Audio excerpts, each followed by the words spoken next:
I got all my questions right here. I am going to answer the questions for the people who submitted. And then if you guys ask questions, I'll write them down. So the first question was from Rachel B. What do you use to make an updo stay or even braiding? Pieces always slide out. So I use one of 3 products. I use some type of like styling cream, like the Peace Out cream, the Beauty Mark cream. This is actually sitting here. These are all like my test products for if I'm like working with somebody.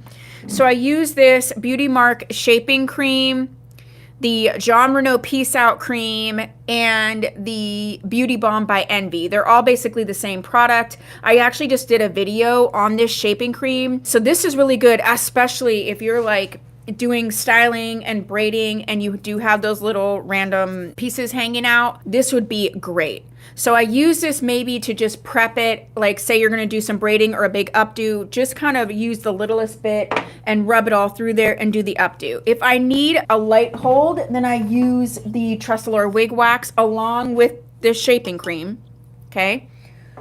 If I need something more, then I actually like the Rene of Paris holding spray. It's much heavier. So this is the small version. It comes in a big version, but it's the Protect holding spray. So something like this, or this Aesthetica shape and hold spray. So that's what I use when I'm doing the styling. I think sometimes you do need a combination. I do start with like one and then add the rest. I try not to go overboard with like styling products unless it's absolutely necessary. Judy G says, can you curl a straight style? So the short answer is yes. The long answer is yes, but there's a bunch of caveats that I would say with that. So the first thing is, obviously, is it heat safe or is it not heat safe? So if it's heat safe, then you can use the Cool Flow by Tressalor. You can use the Air Styler. You can even use the Rene Paris Hot Tool. If you're using the Rene Paris Hot Tool for curling, there is, in my estimation, a little learning curve with that. I always say this, keep an old wig around that you can use to test on, to test techniques, to practice. I think a lot of times, like, even if it's your bio hair, like sometimes people are just not used to styling. If you never really styled your bio hair and then you're gonna go in and be like, oh, I wanna curl and straight and do all this with a wig, I think you're gonna end up probably messing up a couple wigs. So you either need to know that going in, or you need to have the backup one and practice. I always say, if you can get the style that you want in a wig, just get that style. Like, unless it's human hair, obviously, but we're talking about synthetic. If you want a curly synthetic wig, then just get the curly synthetic wig. I try to avoid heat unless it's absolutely necessary, and that's just my 2 cents about it. If you're using a non-heat safe wig, then you have other techniques that can be done so that you don't ruin the wig. But again, takes a lot of practice and testing. I customize wigs, so if you wanted a wig curled, then you could send it to me and I could do that. You can use steamers and curlers and things like that. But I mean, I've done a lot of them and it does take some time. The other thing I have found is when I'm trying to style a wig, I actually try to wear the wig and style it, just because I did have long hair before and I did style it all the time. So I was pretty good at styling. And obviously if you're styling your bio hair, you're styling it on yourself. I did find that when I was first starting to work with wigs, when I would try to style them on a head, it didn't come out as good as it would when I styled it on myself, because it's like opposite of what you're normally doing. So the answer is yes. Can you curl a straight wig? You can. It will take a little bit of practice. Okay, Vina asks, how do you use sea salt and what is it for? This is actually a good question, and I do have a pretty old video on that. So what is sea salt spray and what is it for? So let me grab it. This is the Aesthetica sea salt spray. Jean Renault also has a sea salt spray. They're the only 2 that have a sea salt spray that I know of. I really, really love this one. It smells great. I like the Jean Renault one too. I just had more of this on hand. So what sea salt spray is good for is a couple things. One of the main things is to add some texture, add some definition to a wavy wig or even a curly wig. I don't think it does as much to add texture. Well, not texture in the way of like adding waves, but if a wig is kind of wavy, especially if it's kind of fallen, I can think of a wig that really this would work so well on would be like mellow, even like California Beach Waves or Beach Wave Magic. This would be a great product for just to kind of vump it up and zhuzh it up a little bit and give you some volume and a little bit more texture. I also use sea salt spray on wigs that are super fine. Like this is a great example. This is Renee Paris's Cheyenne. And she's pretty straight and can be silky. So I actually use sea salt spray. Jones, that's a good one. I think that this is a good wig to talk about using sea salt spray to kind of dirty it up a little bit, to give it some texture when it's a little too silky, so that it doesn't like tangle as much and it doesn't get like the static and all that. Sometimes a straight wig, sorry girlfriend, can be a little bit too silky. I use sea salt spray sometimes, not to actually add the wave, but to give it a little texture. So that's the other way that you can use sea salt spray that I don't feel like people necessarily talk about. So that is how you use sea salt spray and what is it for. I would say one thing to keep in mind when you use sea salt spray, this is made for synthetic fibers, but it is one of the products along with like that Renee Paris Protect and Hold spray that I feel like can build up quite a bit. Any of the Tress Tech products are brush out products, which meaning when you use the wig wax and then you do your detangling, it will kind of brush out. Some of these other products like the Beauty Mark Shaping Cream, any of these like more firmer hold sprays, sea salt spray, that is going to build up. So you're just going to want to keep that in mind, how much you add and that you're washing it and doing all of that.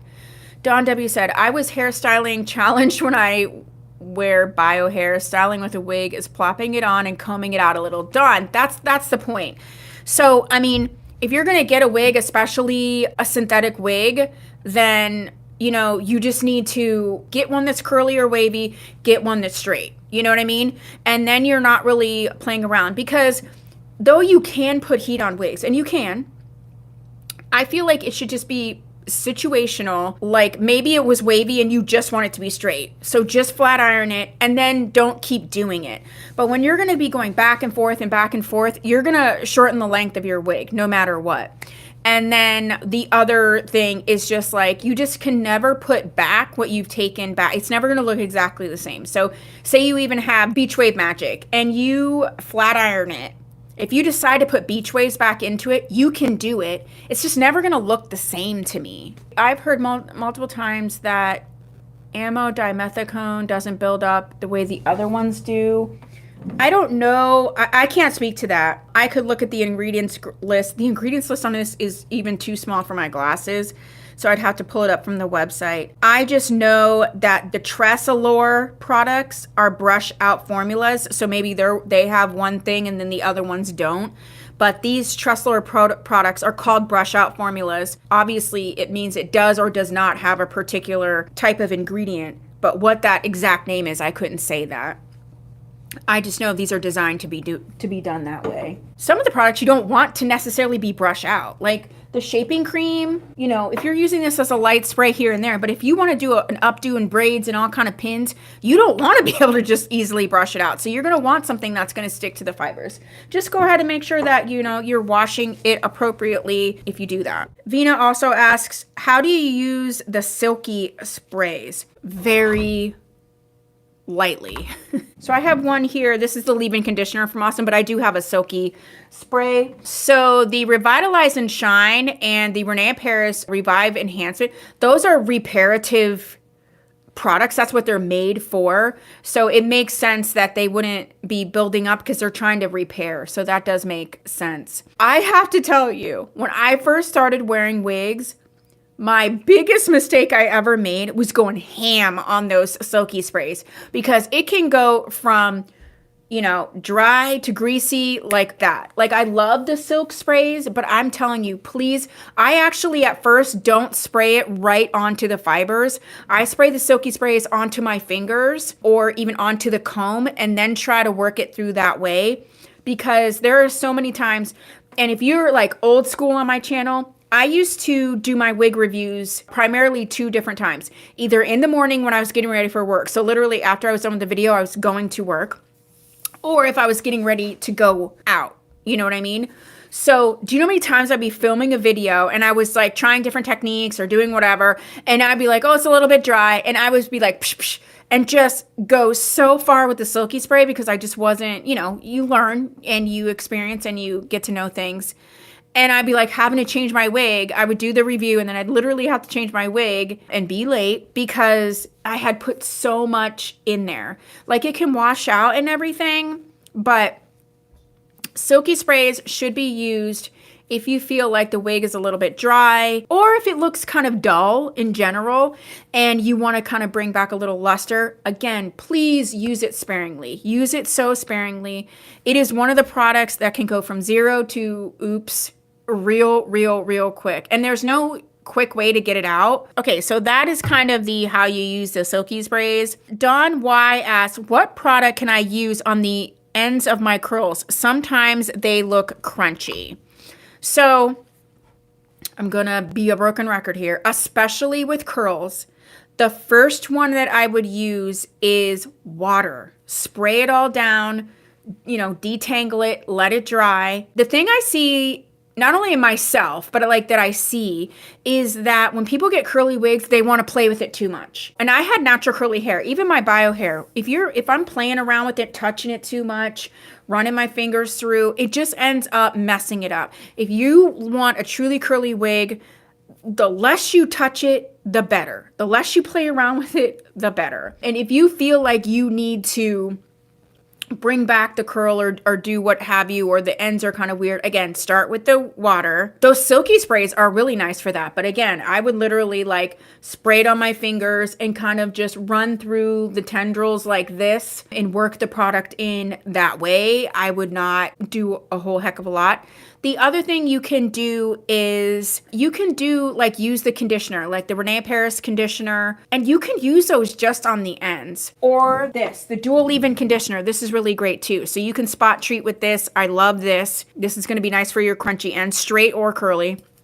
But don't be afraid to be like putting in your little basin, your water, and you have your conditioner, and then just like dipping the ends in. You don't have to submerge your whole wig. You don't have to do that. If your ends are just what's weird, then just treat the ends, and then you are going to, you know, make the wig itself last a bit longer. And then Karen says, and at the nape. Oh yeah, I love this at the nape. I wouldn't say that it completely gets rid of tangling at the nape because that has a lot to do with friction, especially with your like clothes and things, but it does help the detangling of it quite easily. So that is a product, the dual leave-in conditioner, I think can be used for a jillion things. Vina asked, how can I curl a non-heat friendly wig and how do I do that? I answered part of this. The how do I do that, I guess that's a video demonstration I would need to make because I can't just verbally explain that. That's something that needs a whole video to it. Okay. I have other questions on here. These ones were the ones that were asked for this specific live. And since Deidre's here and she wants her question answered, I'm going to do that. And then I'll go back over some of these other questions that I've been collecting. So Deidre and Permatease are not friends. I have videos on the lift comb, but not to lessen Permatease. Let me go see really quick if I have a wig that has Permatease in it. One of mine. I have some of mine here because I was doing a Coach Closet clean out. So I may be able to demonstrate that for you. If I don't have one right here, then I will make a video on it. Before I show you what I'm going to show you, I just want to explain for some people who may not know, A, what Permatease is, and B, why it is. And then we will go through and I will show a demonstration on how I sort of break up the Permatease. So it's called Permatease in the like sort of name brand wig area. And then if you're in the beauty supply area, they will call it filler fiber. It's the same thing. And that is what it is. It's a filler fiber. It's used in a couple different ways for a couple different reasons. I can think of Tressalores, Ashland, Noriko's, Angelica. It has Permatease right here at the crown. And it is to make sure the shape stay, because without the Permatease, it would be like too flat. And that's supposed to be sort of that Jennifer Aniston, like beautiful long waves. So sometimes Permatease is made to keep the shape of the style. All right. And then sometimes Permatease is used to cover up something, whether it's you have like a full cap wig and you want to make sure that the wefting isn't going to show. Sometimes they'll add Permatease instead of adding additional hair. One thing that can happen, does happen, frequently happens is as it's in the box and it's sitting there, and who knows how long it's sitting there and it's getting to you, it's sort of warming up in that box. And those fibers, just like anything else that you pack into a box, can get sort of packed down and pressed down. So one of the things you need to do is like wake up the Permatease, and you need to break it up, because I feel like it can, mat up a little bit simply from just like being in the box. So there's a couple ways to do that, and I'm going to show you. I'm pretty sure I have one that needs to be done. So I'm going to show you two different tools. I actually prefer one over the other. So these are two tools. I love this one. And I feel like this one is good if you really have some issues, okay? So let's talk about the tools and then I'll do the demonstration. The first one is the Beauty Mark. I think it's called the Hair Tricks. And this one is definitely like thicker. It has the metal. These are going to be sharper. No matter which one of these you use, this is not a regular comb. I've seen so many people using this as a detangling comb. And this is the quickest way to rip your lace. If you have a lace front, be careful using these. They're just such good tools, but these are very specific tools with a very specific purpose. This is a lift comb, and this also helps to break up the Permatease. And as you can see, this one is, bigger and just thicker and all of that. I like this one if you really have some, especially like a full cap wig that has a lot of Permatease. This is going to be a good one for you. I'm thinking of like Renee Paris Lane has a bunch. Even like Main Attraction Showgirl can have some. This would be a good one. The one that I most frequently use is this one. This is a Renee Paris lip comb. This is just plastic. Again, these these are kind of sharp. And this will rip your lace. Do not use this as a regular comb. So I'm going to give you a demonstration on the Permatease. All right, so this is Henry Margou's Harper. This is one that I am sort of rehabbing. So this one's been worn. So the Permatease isn't crazy, but you can kind of see it here.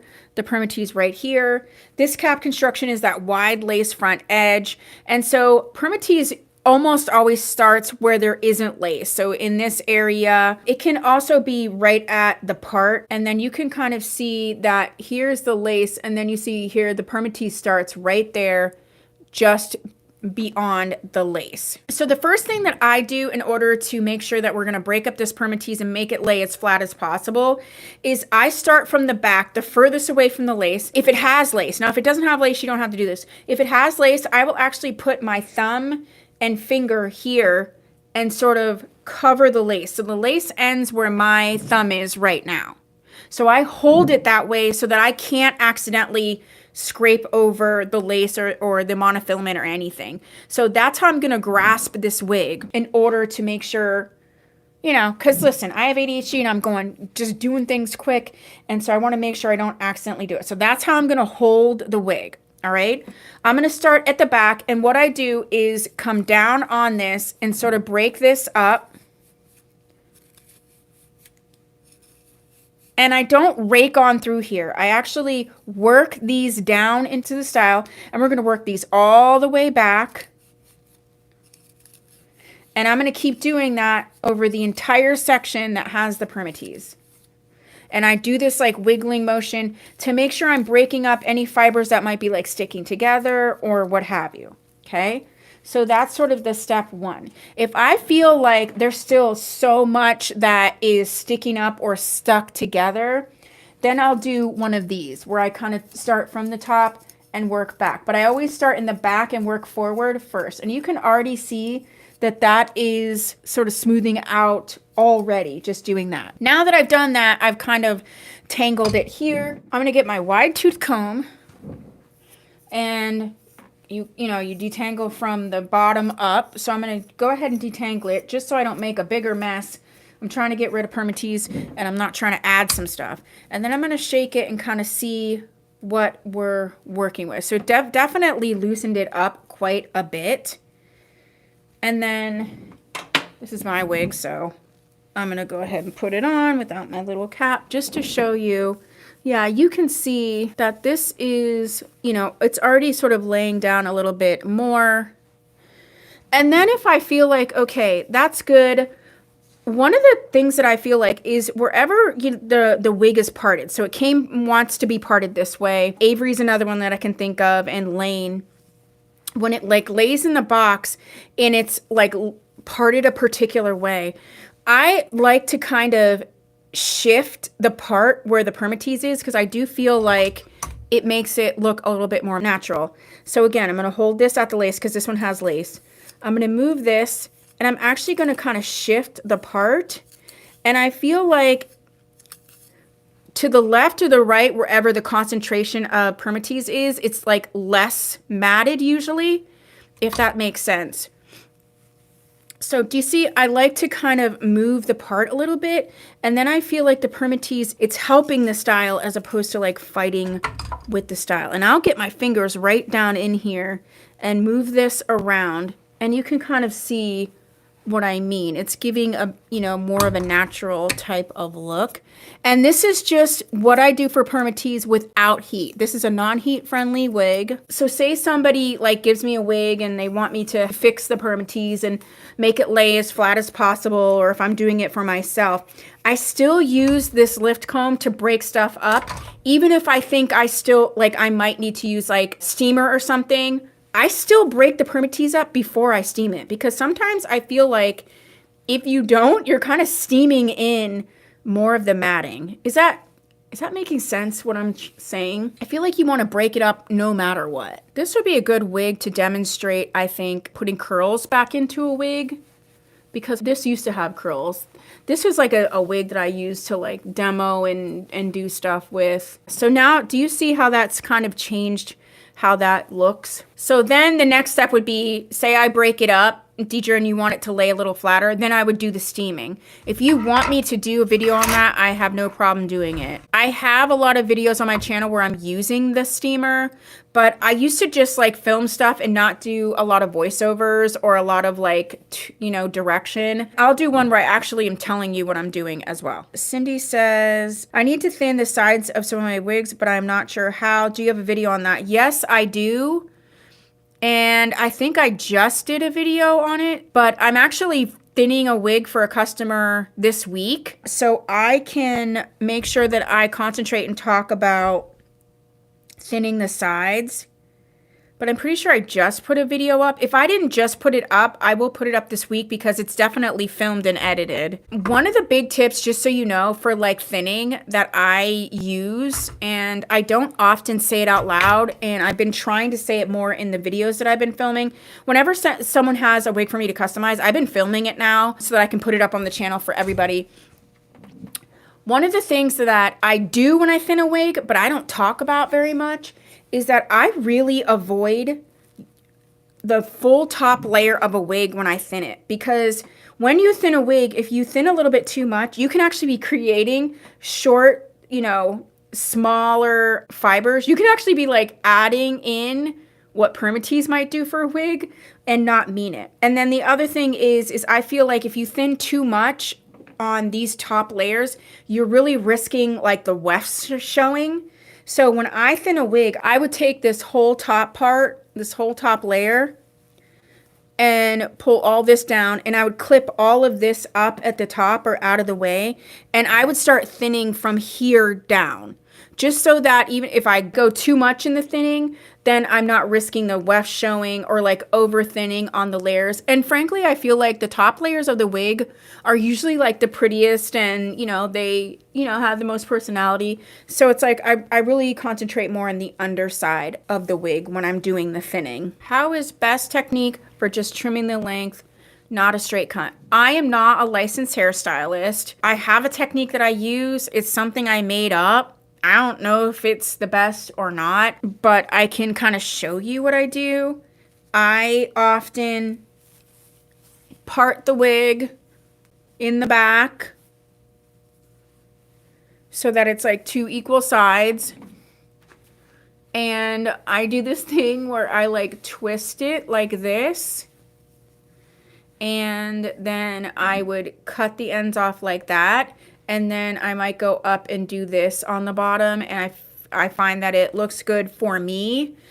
That's how I do it. I just make that up. I don't know if that's what you should do or not. Anytime I want any specific type of cutting, then I just get a hairdresser to do it. I'm hiring 2 more people, hopefully, by the end of the year. That's the goal. And I need someone to help me work in the store. So I am really hoping that the person that I hire is actually, she's going to be, or they are going to be a hairstylist, a licensed hairstylist. Hairstyling in different states is different. Pennsylvania has pretty specific rules for what you can and can't do. There's a lot of stuff I'm allowed to do, but there's a lot of stuff that I can't do. And I don't have the expertise. I can't have the expertise in everything. So I feel like adding someone who has that expertise in styling and really gets good with the wigs, which means like if you order a wig from me and you're like, oh, I wanted to have a curtain bang, then I would have someone on hand to be able to customize it right there. If you came into the boutique and say you got a topper, I could have someone style it and do it right there. I'm hoping to find someone that can also do brow lamination and lash extensions. So that's what I'm hoping for. I have an expertise in certain things with synthetic wigs. I can do a lot of customizations. And I can cut wigs, but I don't feel like I can charge to cut a wig because I'm not a hairstylist, and you know, I can't do something extremely specific. Like I have my 3 ways that I cut on my own wigs. I love them. They look good. But if someone wanted something very specific, like that they wanted it tapered or they wanted flowing layers, whatever they would say, I would want to be able to provide a professional service for that part. Patricia M says, you look good in most of the wigs you try on. How can you figure out what wigs best fit my features or will look good on me? I do play with my units more. Okay, so I think it's really important that you learn your face shape. That would be my first, what should you do to find a wig that looks good on you? If you've had bio hair and you have played around with your hair, it's really awesome that you can try all kinds of wigs. You're not locked into the hair that you had if you start to wear wigs, which opens up all kinds of doors, which is awesome. But just like anything else, not every door is for you though. And I think some people will look at a wig on someone else and be like, oh my gosh, that looks so cute. I want that. I want you to consider your face shape, learn your face shape, know your face shape. I think I have more of a universal face shape. I think that's why I'm able to wear a lot of different wigs. And I feel like it's a gift that was given to me so that I can help you guys more. If I had a really specific face that could only wear certain styles, then when I did live sales, it just wouldn't work out. I think that knowing that though, I mean, I'm sure as a kid or throughout your life, you tried a hairstyle and it was like a disaster for you. So don't get wigs that look anything like that. I think it's important to maybe even keep a little list or a little journal of if you run into a wig and you're like, this does not look good on me. It's just as important to understand what doesn't look good on you with wigs than it does to what does look good on you. Okay. The other thing I think plays a key factor in is your skin tone and your undertone. I have a neutral skin tone and undertone, so I can wear both warm and cool tones. I can wear both gold and silver jewelry, and it looks fine either way. Some people really, have a cooler undertone. Some people really pull warmer. Some people have an olive, which is real complicated with colors. So knowing that is also going to be really important. I think that partially what looks good on you is also where you are mentally with wigs. I just did a video where I was doing a clean out because I'm going to do Friday's sale is a clearance sale, but it's also a Coach Closet clean out. There was wigs that I know, I have photos of me wearing some of these wigs. I wore them all the time. I love them. I mean, I felt like I looked amazing and I put them on and I was like, I don't look great in these. I think partially it could be lighting. Like Deidre said, that we're more critical on ourselves and what we think looks good on us or doesn't look good on us. But I also feel like sometimes it's not the wig that doesn't or doesn't look good. It's our tastes change. If you've known me from back in the day, I was the blonder the better. I liked my ashy, cool blondes, thick money pieces. I still love a money piece. But I mean, the blonder the better and the longer the better. The longer the better, the blonder the better. That was my go-to. And I feel like I still love a long wig. But I definitely have shifted in wigs that I'm wearing for myself, not, you know, for live sales or for videos. If I'm wearing it out and about, I'm really pushing like the brunette a lot more. That was just not in my wheelhouse at all. So I would say learn what your face shape is and then search it. Like if you figure out you have a round face shape, search round face shape and start to get to know what wig reviewers or models or celebrities, like people that you see pictures of all the time, start looking and seeing what they're doing with their hair, what they're wearing, and then maybe try those styles because you have a similar face shape. I also think that people do not consider the length of their face and their height in what may or may not look good. I always say I'm 5'6.5". My face is, I think it's 8.25. And that really makes sense. If you have a much longer face than me, then, you know, if I'm wearing a chin length bob that's hitting me here, it's not going to hit you there. It's going to look different. If you're much taller than me, then your wig is going to be much shorter than it looks like on me. So understanding what your particular proportions are is also a really, really good thing. It's hard though, because like in the stock photos and stuff, like you don't know what that model, like what her face length is or what her height is. So, I mean, get to know the people that you're watching. I say it frequently, and if you ask me, I'll tell you my height, my weight, my measurements. Get to know the people that you're watching, and if they haven't shared that, ask them, like, how long is your face? How tall are you? So that you can kind of judge too whether that would work for you or it wouldn't. Some of it is trial and error, but once you start paying attention, I think we pay attention to what we like more than we do when we don't like. So I have like client cards here that I make up for all the people that come into the boutique. These little client cards here, and I make notes and write down what they don't like just as much as what they do like, because next time they come in, they might be like, oh yeah, I definitely want a blonde. And I'm like, okay, girl, we went through this. You have like one type of blonde. You can't pick all the blondes. It didn't work for you the last time that we were here. Sally says, I have a round face. I love a pixie cut, but it doesn't look good on me. Yeah, you need a very specific type of shortcut. Some folks with round faces look beauticious in pixies, which I think indicates that there's more involved in face shape.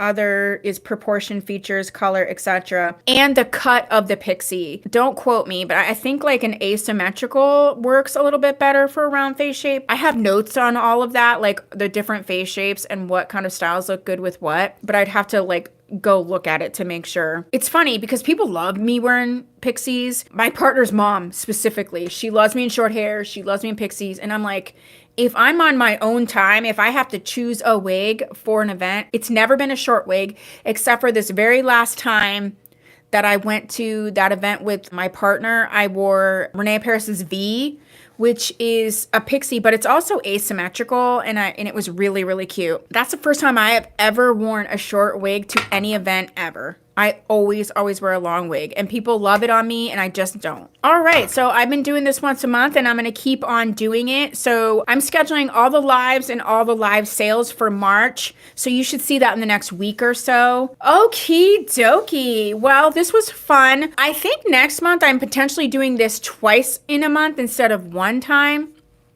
So if you aren't on the newsletter, please check that out. If you're not in the Hangout group, please go ahead and join, because this is where I like announce these. Obviously, it's on my channel if you haven't subscribed. I'm trying to get to 10,000 subscribers on this channel, so it would be really helpful if you haven't subscribed. If you did, thank you guys for being here. I love answering your questions. I love hanging out. I was looking forward to this all day, and I will see you soon. I love you, Trace. Love you, Karen. Love you, Dixie. Love you guys so much. Bye. I just wanted to pop on to let you know that we have so many free resources and support for this community available. You can go to tmwigs.com. One of the first ones is our blog. We upload weekly. It's called Your Wig Journey blog post, and it is amazing. We also have an amazing private Facebook group. There is no drama, no nonsense, just fun support and really exclusive deals. And that's the Wig Hangout at Maria Wigs on Facebook. So come join us. We have amazing things for you. We'd love to have you. And thank you so much for watching, and I'll see you soon.